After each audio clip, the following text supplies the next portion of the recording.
Yeah, so we've better do a bit of a timeline update, just a short one, as I'm catching up with stuff.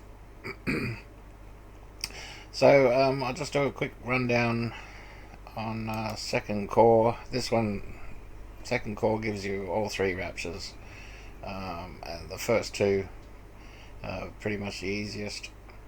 So you see here, he says, "I knew a man in Christ." All right, so this man is in Christ. Okay, so like the center cross, you got the three crosses. You got the one on the right, the thief; the one on the left, the Jew, the Judah.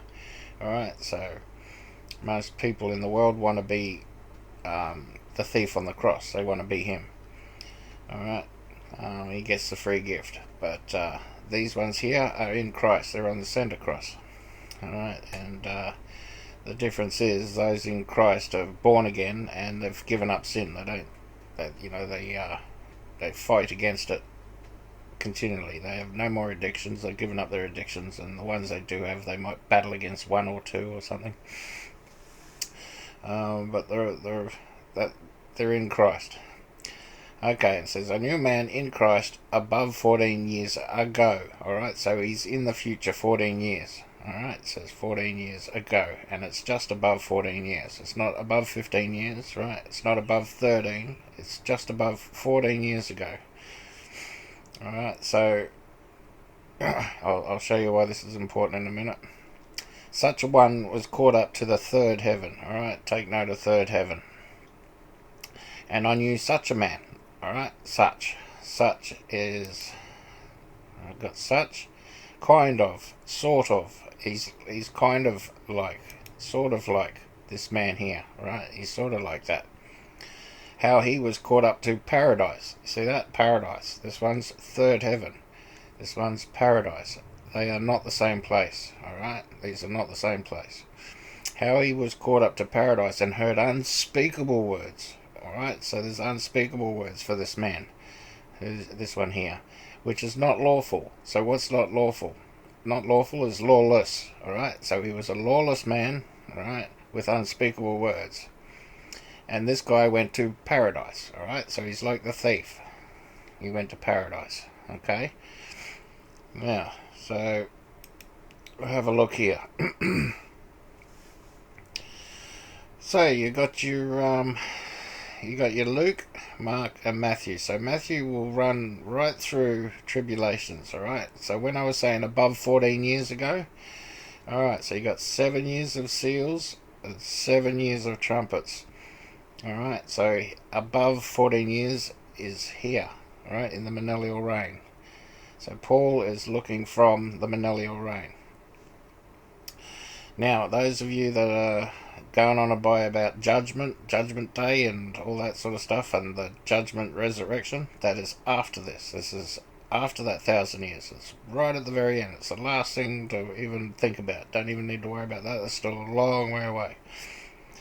Alright. This is the first resurrection in front here, just here. This is where the dead in Christ rise first, and those that are alive and remain. Alright, so those that are alive and remain, that's your rapture there. That's that one. Now, so you've got at the start here, at the beginning of the 14 years. So you have your white horse that rides, alright, which is the Son of Man, and he comes for 40 days, right, because this wicked generation will get no other sign than the sign of Jonah, right? So he goes through the streets of Jerusalem warning them to flee, because it's going to get destroyed. Alright, they haven't let the land rest. He's going to destroy the land and kick them off. Okay, so Jerusalem will get attacked and destroyed. Okay, they're all out of there.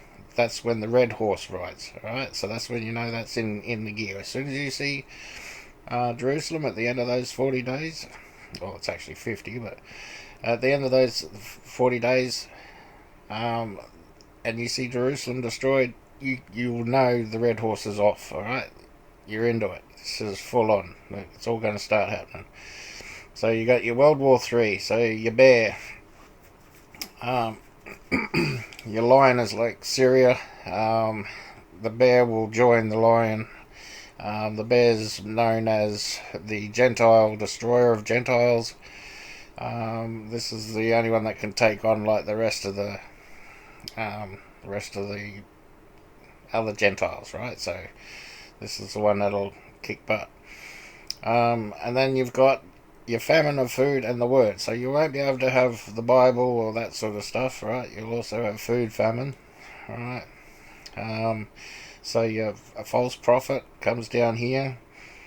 Your beast is given power. All right. So, and these things. This is the Mark timeline here. All right. So you've got you got Luke. Luke is the old wheat. All right, which is like the Leah bride. Those of you that know the story of Jacob when he went and got Leah and Rachel, and he worked actually 21 years, right?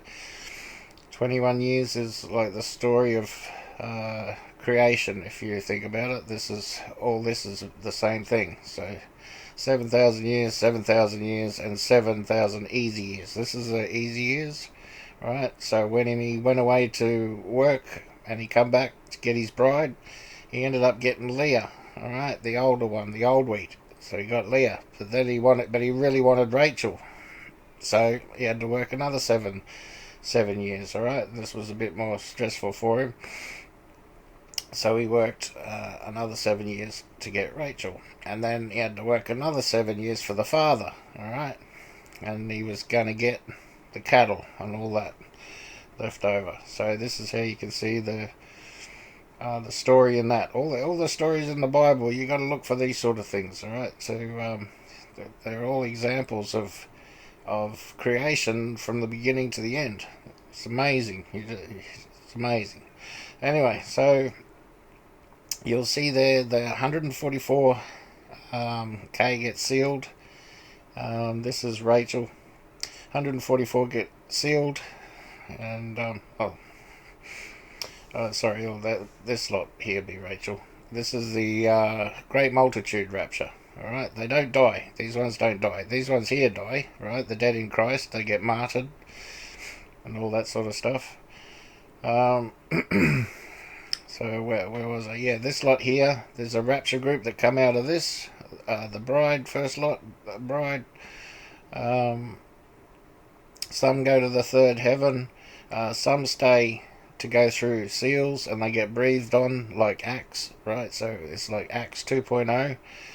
They get breathed on so they can bring in the great multitude, all right? And the 144 get sealed so they can bring in the grapes. You see how it works, all right? So they goes in, they bring in this lot. This lot here, no number can, you can't count how many's there. All right, but this lot you can count. You can see there's 10,000 times 10,000s. So yeah, they bring in this lot, and then this area here is where you get your temple built. All right, through here along this way, the foundation will get built somewhere. It'll stop and start because of war and all that sort of stuff. So it'll take a while, and Mount Zion comes down. Alright, so Mount Zion, I think it actually comes down around about here somewhere. Jesus is actually here.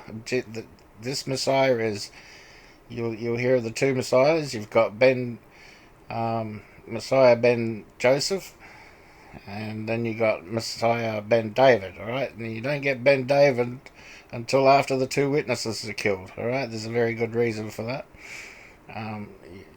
You'll figure it out. Now, so the temple is built here, and you'll see the woman flees for 1,260 days while the city streets and the temple are built. Alright, so woman being Judah. And just before the pits are open, this one here flies away for times and half a time. Alright, this is the on the wings of an eagle. Alright, so that's a sideways rapture. It's not an actual like one of the other ones. And I'm sure there'll be like little raptures going on, people getting moved to places and all that sort of stuff. So you get the people that are saying, no such thing as rapture or whatever. Well, call it whatever word you like. They get moved from one place to another. That's basically it. So rapture is not death. It's being transferred from one place to another. Alright.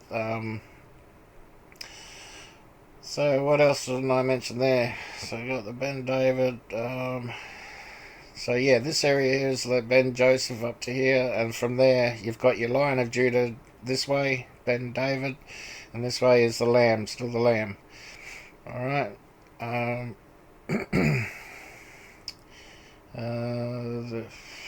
so yeah, this lot here, rapture. This lot here, rapture. This lot here, dead in Christ. All right, dead in Christ rise here, and they rule and reign for this 1,000 years. All right, they that's why they rose first to help Jesus rule and reign.